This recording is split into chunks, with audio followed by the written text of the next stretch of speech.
અને છેલ્લે વાત નીટની રદ થયેલી પરીક્ષાની, કોચિંગ માફિયાની.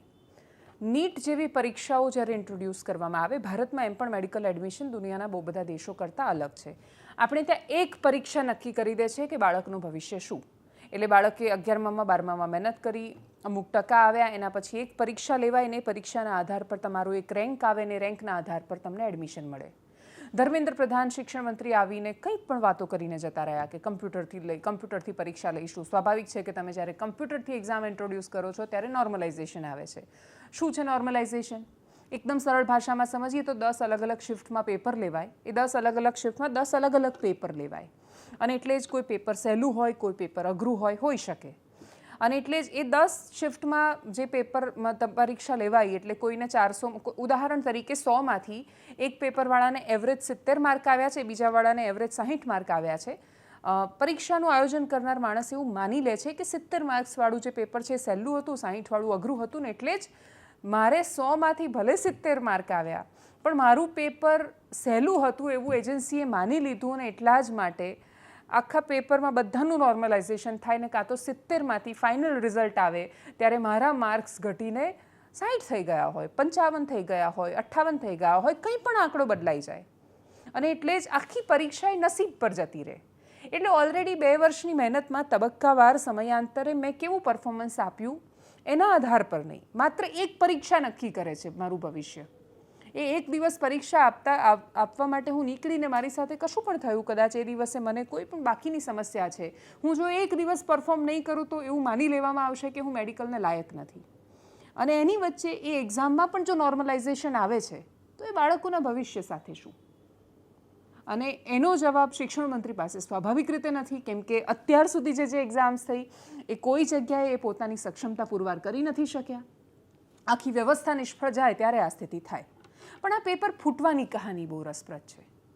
નીટ નામની પરીક્ષાને આ પ્રકારની કોઈ પણ પરીક્ષાઓ એ કોચિંગનું, ટ્યુશનનું એક એવું નેટવર્ક ઊભું કરે છે કે એવી માયાજાળ ઊભી કરે છે કે જેમાંથી કોઈ બચી જ નથી શકતું. કેમ કે એ એવો સિલેબસ છે કે જેના માટે તમારે સ્પેશિયલી અલગથી ભણવું જ પડશે.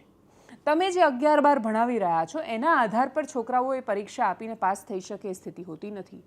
તમારે અલગથી એનું કોચિંગ લેવું પડે, ટ્યુશન કમ્પલસરી લેવું પડે, એક આખો બિઝનેસ શરૂ થાય. એ બિઝનેસમાં માતા પિતા ઓલરેડી 11-12ની સ્કૂલની ફી ભરી રહ્યા છે, ત્યાં લાખ રૂપિયા ભરવાના, કોચિંગના લાખ ભરવાના, લૂંટાતું જ જવાનું. મેડિકલમાં એડમિશનના પાછા લાખો કરોડો ભરવાના, એ તો અલગ વિષય છે એડમિશન મળે તો. આ આખું નેટવર્ક, આખું નેક્સસ, માયાજાળ એ તૈયાર થયા પછી પેપર ફોડનાર કોણ? તો કે જેટલા આરોપીઓને પકડ્યા છે એમાંથી એક આરોપી મહારાષ્ટ્રના લાતુરમાં આરસીસી કોચિંગ ચલાવતો, આરસીસી કોચિંગનો ડિરેક્ટર શિવરાજ મોતગાંવકર. તમે શિવરાજનો વિડીયો પહેલાં જુઓ, એનો ગજબનો આત્મવિશ્વાસ જુઓ અને આ કોન્ફિડન્સ એને ક્યાંથી આવતો હશે એ વિચારો. જ્યારે શિવરાજ પેલા ગુંડાનો ડાયલોગ બોલીને, કેમ કે યાદ રાખવાનું કે ઝુકેગા નહીં માનીને જેટલા ડાયલોગ મારો છો, પુષ્પા ગુંડો હતો, ચોર હતો. તમે નેરેટિવ એક સરસ મજાની ફિલ્મ બનાવીને ગુંડાને ગ્લોરીફાય કરી શકો, એનું પાસું બતાવીને એને બહુ મહાન બનાવી શકો, પણ એ તથ્ય નહીં જતું રહે કે એ ગુંડો હતો. અને એ ગુંડાના ડાયલોગ કોચિંગના સંચાલકો, શિક્ષકો મારીને છોકરાઓને ફસાવે. અને મોટિવેશનની દુકાનોનો જમાનો છે, બહુ જ સરસ બોલો, આમ લોકોને મજા આવી જાય, મોજ પડી જાય. છોકરાઓ તો મોજ કરવા જ આવે છે અડધા, શિક્ષકો તો એન્ટરટેનમેન્ટ આપવા જોઈએ. અને એ રીતે એ આરસીસી કોચિંગનો ડિરેક્ટર શિવરાજ શું બોલી રહ્યો છે સાંભળો એને. आरसीसी नाम सुन के फ्लावर समझे क्या? आरसीसी में तो हर कोई फायर है.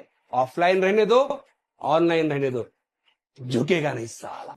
આ ગજબનો આત્મવિશ્વાસ એને આવ્યો એના જ મહારાષ્ટ્રના લાતુરના જ પીવી કુલકર્ણી પાસેથી, જે એનટીએમાં જે બોડી આ એક્ઝામ કન્ડક્ટ કરે છે, ગોઠવે છે, આ પરીક્ષા લે છે, એના સબ્જેક્ટ એક્સપર્ટ હતા, કેમિસ્ટ્રીના ટીચર છે. શિક્ષકો જ જો બાળકોનું ભવિષ્ય બરબાદ કરે તો આ દેશને કોણ બચાવે? આપણે પેલું ગીત છે ને કે માંજી હી નાવ ડૂબોએ તો ઉસે કોણ બચાવે. આ સ્થિતિ છે શિક્ષણ જગતની. કોચિંગના નામ પર આપણે શિક્ષકોની માફિયાઓ પેદા કરી રહ્યા છીએ. લાખો રૂપિયા લૂંટ્યા પછી, બાળકોને એના મનમાં એટલા બધા ભ્રમ નાખ્યા પછી જે સ્થિતિનું એમણે નિર્માણ કર્યું છે અતિશય શરમજનક ને દયનીય છે. આ જ શિક્ષકોનું બીજું પાસું પણ છે. વિસલ બ્લોઅર કોણ? ખુલ્લું પાડનાર કોણ આ નેટવર્ક? તો દરેક શિક્ષક સરખો નથી હોતો, દરેક ટ્યુશનનો સંચાલક પણ સરખો નથી હોતો, દરેક પ્રાઇવેટ શાળાના સંચાલક પણ સરખા નથી હોતા. રાજસ્થાનના સીકરમાં બીજા એક કેમિસ્ટ્રી ટીચર શશિકાંત સુથાર એમનું નામ. શશિકાંત સુથાર પાસે આ માહિતી આવી ને એમને ખબર પડી કે આ તો વોટ્સએપમાં ફરતું ફરતું આવી ગયું છે પેપર. એ પેપર ને પરીક્ષામાં પૂછાયેલું પેપર બે સરખું નીકળ્યું ત્યારે એમણે આ વાત છે એનો ખુલાસો કર્યો ને એમણે આ વિષય પર વાત કરી. એટલે એક શિક્ષક છે કે જે આખી નાવ ડૂબાડે છે, એક શિક્ષક છે કે જે ડૂબતી નાવને બચાવવાનો પ્રયત્ન કરે છે. કમનસીબે બચી કોઈ નથી શકતું, કેમ કે ડૂબ્યા એ તો ડૂબ્યા. હવે તમે લાઈફ જેકેટ આપીને એમને એવું કહી રહ્યા છો કે અમે ફરીથી પરીક્ષા લઈશું. જે છોકરાઓના સપના રોળાયા છે એ માફ કરશે કોઈ દિવસ તમને? શશિકાંત સુથારને સાંભળીએ. वो पीडीएफ के 45 out of 45 questions NEET paper से हूबहू मैच कर रहे थे। तो फिर हमने बायोलॉजी की भी पीडीएफ को अपने साथी शिक्षक से टैली करवाई, तो पता चला कि बायोलॉजी के भी 90 आउट ऑफ 90 क्वेश्चंस उस पीडीएफ में अवेलेबल हैं। मतलब 180 आउट ऑफ 135 क्वेश्चन आ गए थे, है ना। फिजिक्स का हमने मतलब हमारे पास कोई पीडीएफ या कुछ ऐसा आया नहीं है, तो उसके लिए हम कुछ भी कमेंट नहीं कर सकते हैं। तो 135 क्वेश्चंस, अराउंड 135 क्वेश्चन तो जरूर इसमें हमारे पास आ गए हैं। सरकार का भी और एनटीए का भी और सभी एजेंसीज का और हमारे सीकर पुलिस का भी मैं इसमें धन्यवाद करना चाहूंगा कि उन्होंने इस पे फास्ट ट्रैक काम करते हुए बच्चों की मेंटल हेल्थ को ध्यान में रखते हुए बहुत फास्ट काम किया। तो उन्होंने मुझे एक पीडीएफ दिखाई, उस पीडीएफ के अंदर केमिस्ट्री के कुछ क्वेश्चंस थे। जब मैंने उन क्वेश्चंस का मैच नीट पेपर से किया तो होश उड़ाने वाले मतलब हालात थे, क्योंकि वो पीडीएफ के 45 out of 45 questions NEET paper से हूबहू मैच कर रहे थे। तो फिर हमने बायोलॉजी की भी पीडीएफ को अपने साथी शिक्षक से टैली करवाई, तो पता चला कि बायोलॉजी के भी 90 आउट ऑफ 90 क्वेश्चंस उस पीडीएफ में अवेलेबल हैं। हालांकि पीडीएफ दोनों ही पीडीएफ में काफी ज्यादा क्वेश्चंस थे, तो अपन उसे गेस्ट पेपर मान सकते हैं। फिर हमने इसकी जो एडमिनिस्ट्रेशन है उसके अंदर मैंने कुछ इसकी मतलब उनको बताया।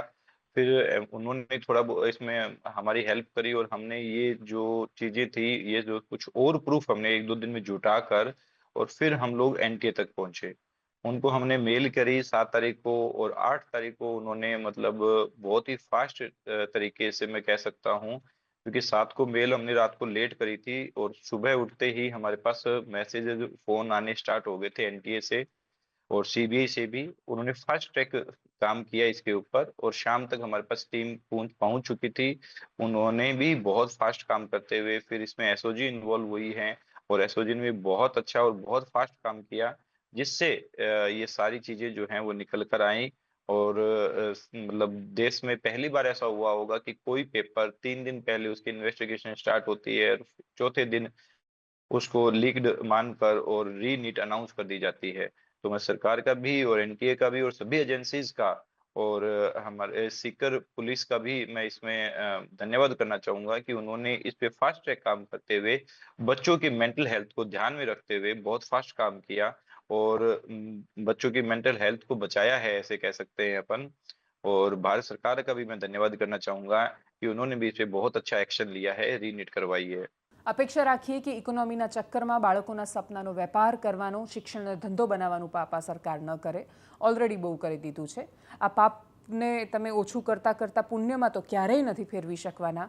બસ આ પાપ ઓછું કરો એવી અપેક્ષા સાથે એનાલિસિસમાં અત્યારે બસ આટલું જ. જો આપ અમને યુટ્યુબ પર જોઈ રહ્યા છો તો સબસ્ક્રાઇબ કરો, ફેસબુક પર જોઈ રહ્યા છો તો ફોલો કરો, વિડીયોને શેર કરો. નમસ્કાર.